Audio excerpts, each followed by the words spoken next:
بسم اللہ الرحمن الرحیم۔ السلام علیکم، میں سمیع ابراہیم ہوں اور آپ ہمارا یوٹیوب اور فیس بک چینل دیکھ رہے ہیں۔ اہم ڈیولپمنٹس ہیں آج۔ ایک تو امریکی ایوان نمائندگان نے ایک قرارداد پاس کی ہے جس میں انہوں نے پاکستان میں ہونے والے انتخابات کی تحقیقات کا مطالبہ کیا ہے، اور یہ بھی کہا گیا ہے کہ بڑی تشویش ہے کہ وہاں پر جو پولیٹیکل ورکرز ہیں ان کو انتخابات میں حصہ لینے سے روکا گیا، آزادی اظہار رائے کی اجازت وہاں پر نہیں ہے، اور جو سیاسی ورکرز کو دھمکانے کا سلسلہ ہے، ان کو ان کی پارٹی کی حمایت سے باز رکھنے کا سلسلہ، اس پر امریکہ کو بڑی تشویش ہے۔ اب یہ ایک قرارداد انہوں نے پاس کی ہے، اور یہ بیسیکلی جو ایوان نمائندگان ہے جو امریکہ کا، وہاں پر صرف 7 لوگوں نے اس کی مخالفت کی، اور باقی جو سارے لوگ تھے جو موجود تھے وہاں پہ، مور دین 300، انہوں نے اس کو سپورٹ کیا۔ تو اس کا مطلب یہ ہے کہ جو امریکن لا میکرز ہیں، جو امریکن سیاستدان ہیں، وہ یہ سمجھتے ہیں، اس بات کو تسلیم کرتے ہیں کہ پاکستان کے اندر اس وقت جو حکومت ہے وہ عوام کی نمائندہ حکومت نہیں ہے، اور جو اس وقت وہاں پر سیاسی مخالفین کو دبانے کی جو بات ہے وہ بھی چل رہی ہے، اور اس پر انہیں تشویش ہے۔ اس کو حنیف عباسی صاحب فوراً آئے اور اس کو کہا کہ یہ فوج کے خلاف ہے۔ تو فوج کے خلاف امریکہ نے تو نہیں کہا، نہ امریکہ نے کہا ہے کہ فوج نے اس الیکشن میں کچھ ایسا کیا۔ انہوں نے تو کہا ہے کہ تحقیقات ہونی چاہیے جو الزامات ہیں، لیکن حنیف عباسی صاحب فوراً آ گئے، انہوں نے کہا وہ کیونکہ یہ تاثر دے دیا گفتگو کر کے کہ فوج نے یہ سب کچھ کروایا۔ تو جو بظاہر یہ ایک فوج کی حمایت کی بات ہے، لیکن اگر آپ اس کو غور سے دیکھیں تو یہ فوج پر پیاز کترنے کی بات ہے، کہ یعنی جو بھی پاکستان میں انتخابات میں دھاندلی ہوئی، یا یہ جو فارم 47 ہوا، یا آزادانہ تحقیقات کی راہ میں جو رکاوٹ ہے، بقول حنیف عباسی کے، اس کا مطلب یہ نکلتا ہے ان کی گفتگو کے کہ یہ فوج کا کیا دھرا ہے سب۔ تو یہ مسلم لیگ نون نے آج، جیسے پہلے جاوید لطیف صاحب کے ذریعے ہوتا تھا، اس سے پہلے نواز شریف صاحب، مریم نواز صاحبہ بات کرتی تھی، تو یہ آج جو بات ہوئی ہے یہ بنیادی طور پر آج حنیف عباسی صاحب نے پاکستان کی فوج کو اس میں ڈریگن کرنے کی کوشش کی ہے، جبکہ امریکہ نے تو سمپلی کہا ہے کہ آپ تحقیقات کروائیں آزادانہ، اور جو سیاسی مخالفین کو دبانے کا عمل ہے اس کو آپ روک دیں۔ اور یہ ایک مجموعی سوچ ہے، یورپ بھی یہی سوچ رہا ہے، پوری دنیا یہی سوچ رہی ہے، اور چائنا نے بھی آ کے یہی کہا۔ آج مولانا فضل الرحمان نے آ کے قومی اسمبلی میں یہ کہا کہ دوست ملک چائنا کے وزیر خارجہ آئے، وزیر آئے یہاں پر، اور انہوں نے کہا کہ یہ آپ جو اپنا گھر ہے سیاسی طور پر اس کو ٹھیک کریں، تمام سٹیک ہولڈرز کو ساتھ لے کے چلیں، اور معیشت پر بڑی تنقید کی مولانا فضل الرحمان نے، آج بجٹ پر بڑی تنقید کی۔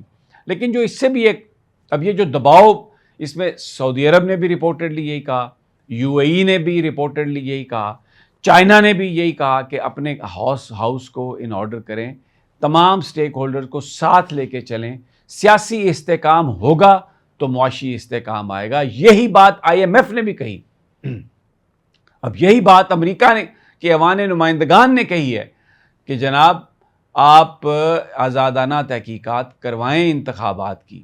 تو آج شہباز شریف صاحب نے آ کے ایک تقریر میں ایک بڑی منافقانہ سی تجویز پیش کی ہے، میں اس کو شروع میں منافقانہ کہتا ہوں، کہ جی بانی پی ٹی آئی کو اگر کوئی جیل میں کوئی مشکلات ہیں تو آئیں مل کر بات کریں۔ عمران خان بار بار یہ کہہ چکے ہیں کہ وہ جیل میں ان کے ساتھ جو کچھ بھی ہو رہا ہے وہ کبھی بھی اس کا ذکر اس لیے نہیں کرتے کہ ان کو کوئی آسانیاں چاہیے، وہ کمپیریزن کرتے ہیں کہ نواز شریف کے ساتھ کیا ہوا، شہباز شریف کے ساتھ جیل میں کیا ہوتا تھا۔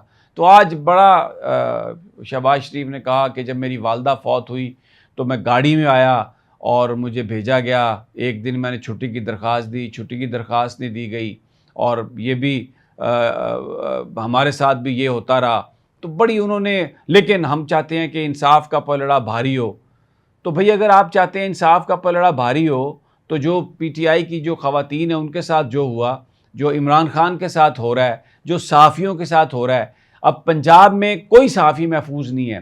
کل یہ ادھر چکوال میں جیو کا نمائندہ ہے جس کے گھر چھاپا مارا پولیس نے، حد کے عزت کا قانون بنا دیا آپ نے، صحافیوں کو پکڑے۔ عمران ریاض کے ساتھ جو ہوا سب کے سامنے ہے، لوگ چھپتے پھر رہے ہیں، اور پنجاب حکومت اس وقت جو انہوں نے حد کے عزت کا وہ کیا، بل پاس کر کے قانون بنایا، اس کے تحت جو کچھ ہو رہا ہے ڈرانے دھمکانے کے لیے، وہ سب کے سامنے ہے.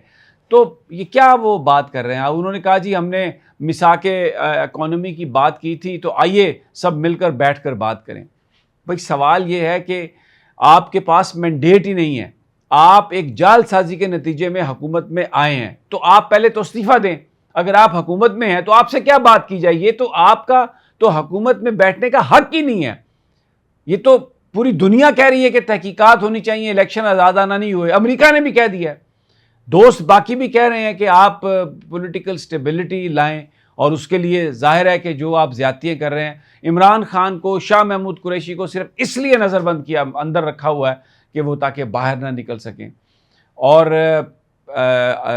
عمر ایوب صاحب نے اس پر خطاب کیا، جواب میں انہوں نے کہا کہ اگر آپ بات کرنا چاہتے ہیں تو تمام جو پی ٹی آئی کے قیدی ہیں ان کو آپ رہا کریں، جن میں خواتین بھی ہیں، مرد بھی ہیں، اور عمران خان کو بھی رہا کریں، پھر اس کے بعد ہم بات چیت کر سکتے ہیں. میرا اپنا ذاتی خیال یہ ہے کہ عمر ایوب صاحب نے جو بات کہی ہے، چیئرمین پی ٹی آئی صرف اس صورت میں اس کو اپروو کریں گے کہ اگر یہ بات فارم 47، فارم 45 اس تناظر میں ہو، اور اگر یہ جو الیکشن ہوا اور اس کے اندر جو بھی انوملیز ہوئیں، جو بے ایمانیاں ہوئیں، اس کو کس طرح سے ٹھیک آپ کر سکتے ہیں. اگر یہ چیز ایجنڈے پر ہوگی تو پھر یہ میرا خیال ہے تحریک انصاف جو ہے، عمران خان کہہ چکے ہیں کہ ہم براہ راست تو مذاکرات نہیں کریں گے. محمود خان اچکزئی اگر وہ کوئی پرپوزل لے کے آتے ہیں، ان سے کوئی رابطہ ہوتا ہے، اور پھر اس کو ہم دیکھیں گے. اگر وہ کچھ سنجیدہ پرپوزل ہوئی اور اس پر فیصلہ کریں گے مل کر، یعنی اس میں پارٹی بھی فیصلہ کرے گی، محمود خان اچکزئی بھی ہوں گے، اور بھی جو لوگ ساتھ ہیں، پھر فیصلہ کیا جائے گا کہ مذاکرات ہونے یا نہیں. لیکن ایک سائن ہمیں نظر آ رہا ہے جو پوری دنیا کا دباؤ ہے، اور جس کی وجہ سے پاکستان کے انتخابات پر آوازیں اٹھ رہی ہیں. ان حکمرانوں کی کوئی لیجیٹمیسی نہیں ہے. آئی ایم ایف بھی یہی کہہ رہا ہے، چائنا بھی یہی کہہ رہا ہے، امریکہ نے بھی یہی کہہ دیا، جو روس بھی یہی کہہ رہا ہے، سعودی عرب بھی یہی کہہ رہا ہے، اور اس کے بعد اس سے یو اے ای نے بھی یہی کہا. تو اب یہ وزیر اعظم یہ کہنے پر مجبور ہوئے ہیں. بات انہوں نے پھر منافقانہ کی ہے، لیکن یہ بات بھی ان کو مجبوری ہوئی ہے، کہنی پڑی ہے ان کو کہ جناب آئیے ہم مذاکرات کرنے کے لیے تیار ہیں، مل کر بیٹھ کر. اس سے پہلے تو کہتے تھے یہ 9 مئی والے ہیں، ان سے تو بات ہی نہیں ہو سکتی، یہ تو دہشت گرد ہیں، اور اگر ان کو سزا نہ دی گئی تو کچھ نہیں ہوگا. اب اس بات پر آ گئے ہیں کہ آئیں مل کر ہم سب بات کرتے ہیں. تو یہ پبلک کا پریشر ہے، یہ آپ لوگوں کا پریشر ہے.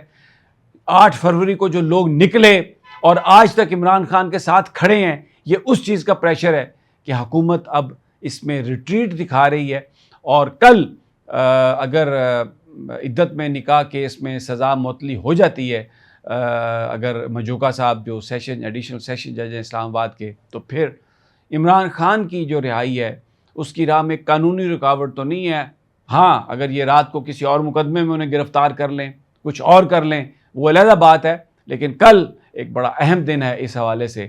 تو لیٹس سی وٹ ہیپنز. لیکن مجھے یہ لگ رہا ہے کہ تبدیلی کی ہوائیں کچھ آغاز ہو گیا. اگلی ویڈیو تک اجازت. لیکن اس سے پہلے میں ایک بات کہنا چاہتا ہوں. پرویز الہی صاحب کے حوالے سے بڑا جھوٹا پروپیگنڈا شروع کیا گیا. چودھری پرویز الہی آلموسٹ 1 سال اپنے 77-78 سال کی عمر میں انہوں نے ہر طرح کی قید و بند کی صحبتیں برداشت کی، چھوٹے سیل میں بھی رہے، ان کی پسلیاں بھی ٹوٹی، 4 پسلیاں ان کی ٹوٹی، انہوں نے کہیں کو کمپرومائز نہیں کیا. چودھری شجاعت کئی دفعہ ملے، کوئی انہوں نے کمپرومائز نہیں کیا. جب جیل سے نکلے ہیں، کیونکہ کتنے مقدمات تھے، ہر مقدمے میں ضمانت ہوتی رہی. اب تو عمران خان کا بھی ایک مقدمہ رہ گیا، تو ضمانت ہوئی، اس پر آئے. پہلے انہوں نے 8-10 دن ضرور آرام کیا، لیکن پوری بھرپور ایک فعال اس وقت ان کی سیاست ہے گجرات میں، اپنے ہوم ٹاؤن میں. اور انہوں نے کل پھر اس بات کو رول آؤٹ کیا اور کہا کہ خان کے ساتھ تھا، خان کے ساتھ ہوں اور خان کے ساتھ رہوں گا. لیکن بہت سارے لوگ ہیں، میں نام نہیں لیتا، ہمارے بڑے محترم ہیں، وہ اپنا ذاتی سکور سیٹل کرنے کے لیے چودھری پرویز الہی کی ذات پر انگلیاں اٹھا رہے ہیں. تاریخ رقم کر دی چودھری پرویز الہی نے. بہت سارے وہ لوگ جو اپنے آپ کو بڑا ماچو کہتے تھے تحریک انصاف کا، وہ پریس کانفرنسیں کی اور بھاگ گئے. پرویز الہی اسمبلی بھی توڑی، خان کے ساتھ کھڑا رہا، جیل بھی برداشت کی، ڈٹا ہوا ہے. مونس لائی آج بھی بیچارہ مفروروں کی زندگی گزار رہا ہے، اور فیملی نے سب کے سامنے ہے کہ کیا کچھ برداشت کیا. آج بھی وہ خان کے ساتھ کھڑا ہے. لیکن بڑی افسوس کی بات ہے کہ لوگ اپنے ذاتی مفادات کے لیے ان کو تنقید کا نشانہ بنا رہے ہیں. لیکن بہرحال خان کہتے ہیں پرویز الہی نے جو کیا اس نے تاریخ رقم کر دی ہے، اور پی ٹی آئی کبھی اس کو بھول نہیں سکتی. اجازت، اللہ نے